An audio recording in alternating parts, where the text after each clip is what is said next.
Hello. Some of the most magical and mystical scenes in Narnia happen by night. There's a kind of strangeness and deep holiness about them, as well as a deep joy. It's the dark sacred night, as Louis Armstrong sang it. So in The Silver Chair, Jill emerges from below the earth, from the witch's underland, like Dante climbing out of hell in the Inferno, to see fauns and dryads dancing by moonlight in the snow to sweet, eerie music, and dwarfs in red cloaks are circling them, bowling snowballs between them with immaculate precision. And there were the stars staring in a black, frosty sky overhead. Jill felt she could have fainted with delight, and she's overwhelmed by the goodness of it. The music full of good magic, as the witch's thrumming had been full of bad magic. The wild dancing serious, yet joyous. It has that deep gladness to it, the holy opposite of the sad, cheerless earthmen who padded through Underland when Jill first entered there. Or there's Ramandu's Island, on the fringe of the world in the Voyage of the Dawn Treader, and it's an evening of untold loveliness under strange new stars, which Lucy studies with a mixture of joy and fear. And the company arrives at dusk at a magical table spread with exotic meats and fruits, and there 3 lords sit in enchanted sleep. And the fragrance of the food and the wine blows towards them like a promise of all happiness.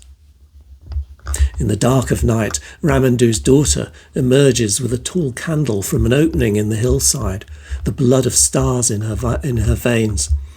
And she tells the story of the Lord's enchantment and how it can be undone, and of the table, which is Aslan's. And there lies the stone knife which had once slain the lion, a holy and awful relic as if it's on an altar, and the banquet a kind of Eucharist. She tells the travellers that they're at the beginning of the world's end. It's a strange and not entirely comfortable experience. It's intensely beautiful, with a night air full of magic and danger. And then the old star, Ramandu, emerges too.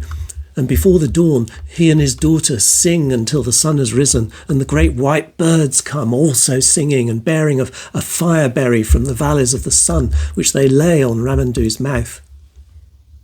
These scenes are mystical and holy, and the wind of joy blows through them, much like Lewis said it blew through George MacDonald's fantasy, Fantastes. A good deal happens by night in Prince Caspian too, but it's for Lucy that the mystery of the night becomes the most precious. Unable to sleep as they bivouac among the beech trees on their journey to meet Caspian at Aslan's How, she revels with an odd nighttime, dreamish kind of wakefulness in the loneliness and loveliness of the night, the bright Narnian constellations, the ship, the hammer, the leopard. Dear old leopard, she murmured happily to herself.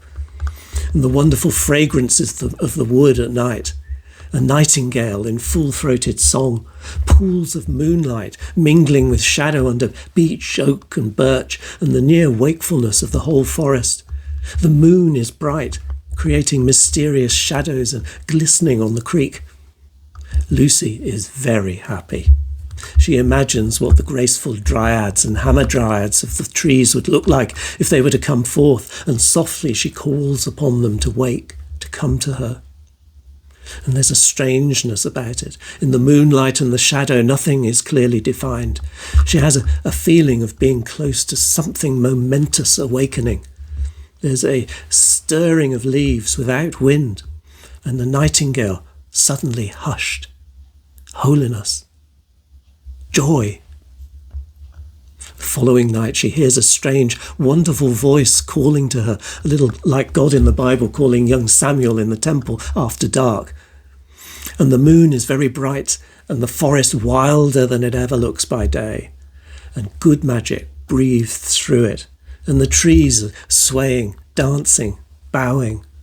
And Lucy's caught up in their great dance as she passes through. And then he was there, the huge lion, shining white in the moonlight.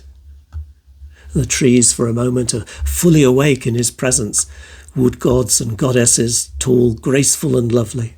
And she returns to Peter, Susan, Edmund and Trumpkin the dwarf. "Wake up, quick! Aslan is here."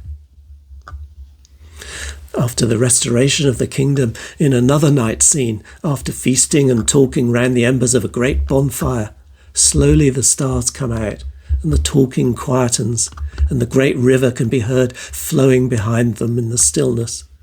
And all night Aslan and the moon gazed upon each other with joyful and unblinking eyes.